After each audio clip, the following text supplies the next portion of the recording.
Hello, beautiful souls. Welcome back to my channel. Someone left a comment on one of my recent videos and asked if I can make a video on how I promote my art.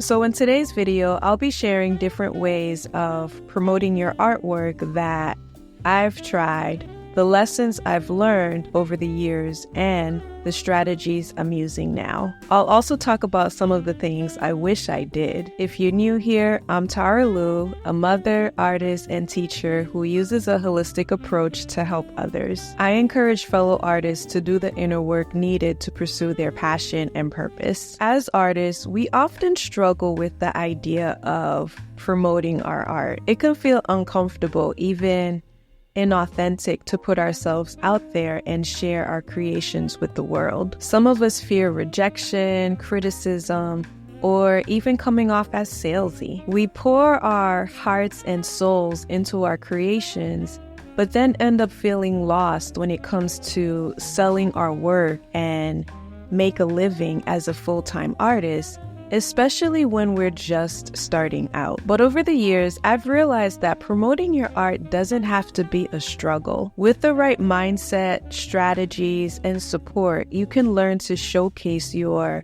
artwork with confidence and attract the people who will truly appreciate and connect with it. When you believe in the value of your art and the impact it can have on others, promoting your artwork becomes an act of service. So when I first started off, I began promoting my art by going to art fairs and vending shows, but I was treating it as a hobby. The sales I was making was money I was using to fund my expensive hobby while I was working a 9-to-5 as a legal assistant. I was selling at natural hair events, galas, museums, and hotels. People were purchasing my artwork, but because I didn't know the business side of art and was shy, I wasn't building rapport or collecting emails. I had well-connected buyers, including a celebrity hairstylist who purchased an original piece from me, but I didn't keep in touch or get their contact information due to my lack of confidence. Looking back, I realized I made a big mistake by not building strong rapport with my buyers and with people who could have opened doors for me.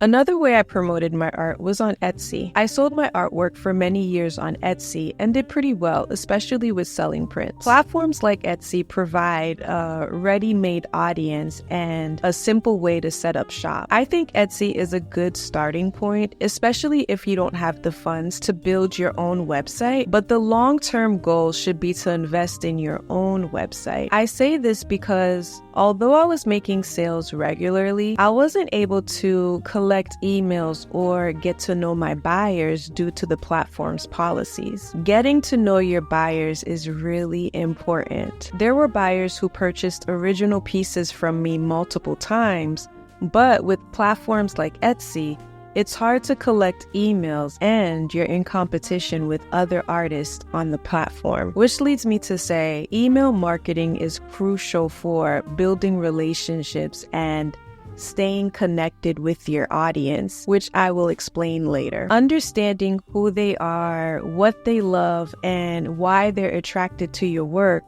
allows you to find common denominators and patterns. It makes it easier to put yourself in front of potential buyers who share similar backgrounds, values, and personalities. A few years ago, I took an online sales course that taught artists how to put themselves in front of buyers through Facebook groups. This way of promoting my art didn't work for me because it didn't fit with my lifestyle and it wasn't sustainable. Now, this method worked for some artists that I personally know were making $10,000 to $20,000 a month selling their paintings, but it started becoming increasingly difficult as the algorithm changed, which leads me to say social media can be a powerful tool for connecting with potential buyers and showcasing your artwork. However, with constant algorithm changes, it can be difficult to get your content seen. You may end up spending a lot of time on social media without seeing much return. This brings me to say, if I could turn back time, I would have focused more on building my email list, because people are more likely to open emails than see your post on social media. Also, they may leave certain platforms, but they rarely delete their entire email account. Building an email list and nurturing relationships with your subscribers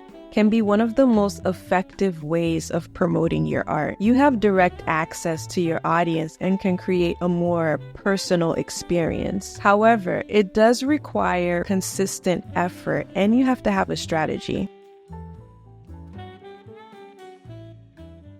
The way that I'm promoting my artwork now is through SEO. I'm optimizing my website and networking in person and online. Optimizing your website and targeting relevant keywords can help potential buyers find you through search engines. Now, this is a long-term strategy, and it does require some technical know-how and patience. Lots and lots of patience. And the reason why I decided on this strategy is because promoting on social media doesn't fit my personality, and going to art fairs and events doesn't fit my lifestyle anymore. So the best way for me is to position myself in a way to be found online by the right people. And although it seems like it's taking a lot longer, I now feel like I'm sharing and marketing my artwork and business in a way that feels inspiring. Focusing on this way of promoting my art fits my lifestyle and personality. I plan on homeschooling my daughter and traveling often to do workshops and retreats,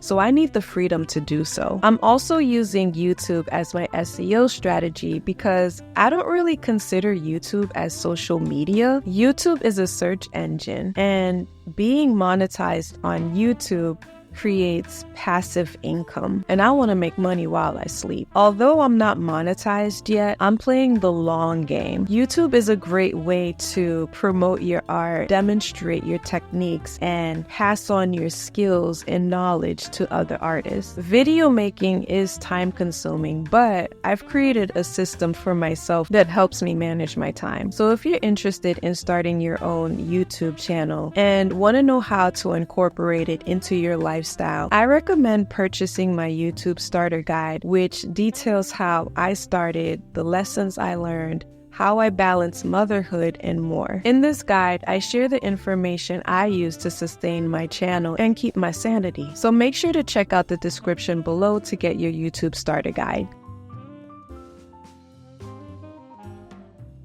In addition to SEO, I'm also putting more focus on networking in person and online. For example, I currently have a few of my pieces in a local gallery, which is an opportunity I found through my network. If you want more tips on how to network and build your tribe, then make sure to check out this video. I've learned from my mistakes, so I'm putting more focus on building genuine relationships. I truly believe that relationships are your most valuable currency. They always have been, and they always will be. There are many ways to promote your art, and what works for one artist may not work for another. If your goal is to do art full-time, then it's important to see yourself as an entrepreneur and operate as such. This means getting out of your comfort zone, working on your mindset, and doing the inner work to identify and overcome blockages. It also means diversifying your income streams and, when possible, keeping everything under one umbrella. For example, you might sell your originals, offer prints, teach workshops or courses, create digital products, do commissions, and license your artwork. By having multiple streams of income, you create a more stable and sustainable business. But as with all things in life, the journey of promoting your art starts from within. It begins with believing in yourself and in the value of your creations. It starts with knowing your why, your purpose, and letting that guide your actions. So when it comes to promoting your art, consider what kind of lifestyle you want and what fits your personality. You can take advantage of different online courses, especially if you are new to the industry, but be ready to do the inner work and prepare yourself to do things that makes you feel uncomfortable. Remember that it's important to find what works for you